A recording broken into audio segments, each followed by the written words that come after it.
I stood there, staring at my own reflection, wondering how a single day could make me feel both invisible and painfully exposed. It's strange, how the people who raise you can look straight at you and still not see you.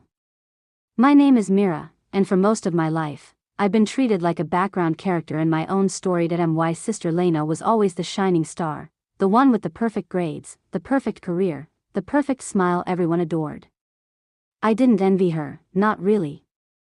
I just wanted to be seen. But somehow, every conversation, every family gathering, every tiny moment became another reminder that I wasn't enough. So when Lena announced her engagement, the whole house became a festival. Lights, decorations, flowers, everything for her. And me? I was the girl carrying boxes, making tea, cleaning up, smiling on cue. A prop. A shadow. 3 days before the ceremony, I was helping arrange centerpieces when I overheard my aunt whispering, Mira ko dek, 26 ki ho gai, or koi puchin wala binahi. Na job dang ki, na rishta. Bekhari. Bekhari, that word sliced through me like a blade. That I wanted to scream that I wasn't helpless, that I wasn't unloved, that my life wasn't empty. But the truth was, no one cared enough to ask. No one ever had, except him. Ariane walked into my life like he had always belonged there, calm, composed, carrying the kind of presence that made everyone else fade. We kept our relationship private, because I didn't want the chaos, the questions, the judgments. And he respected that. He never pushed. Just loved me in silence and stood by me when no one else did, but that secrecy became a weight. A beautiful weight, but a weight nonetheless. The morning of the wedding, as I stood fixing a torn piece of decoration, my mother glanced at me and sighed, Mira, please don't embarrass us today. You know how important this is. Embarrass them? By existing, I swallowed the ache and nodded. Hours later, the venue was glowing. The guests arrived in waves, laughing, praising, celebrating.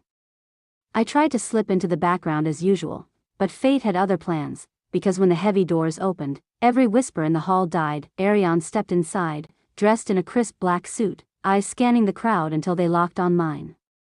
In that moment, the entire world shrank down to just the two of us.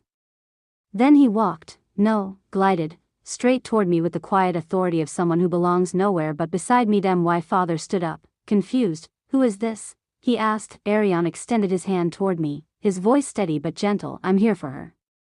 A wave of gasps rippled through the room. My sister blinked rapidly. Mira, you know him? Before I could answer, Ariane spoke again, louder this time. I'd been waiting for the right moment. She didn't want attention. She didn't want drama. She only wanted peace. But since peace is not something she's ever been given here, he reached for my hand. I'll give her a place where she's not invisible. My heart hammered. I could feel every pair of eyes burning into me, weighing me, judging me. Ariane continued, Mira is building a life. Her own business. Her own strength. And she's done it with no support, no validation, nothing but sheer will. She deserves more respect than any of you have ever shown her.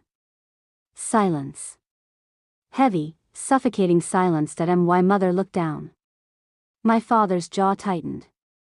Lena's expression cracked, surprise, jealousy, guilt all tangled together. For the first time, I didn't shrink.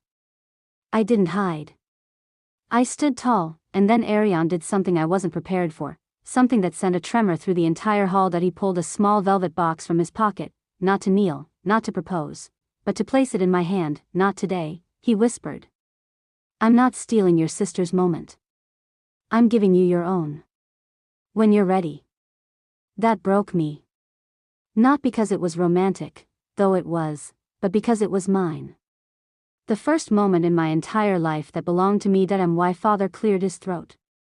Mira, why didn't you tell us? I looked at him, the disappointment still stinging but softened by the truth. I finally found the courage to speak, because you only ever saw what I lacked. Never what I had. Lena stepped closer, voice trembling. I'm sorry. I didn't realize. I should have been there for you.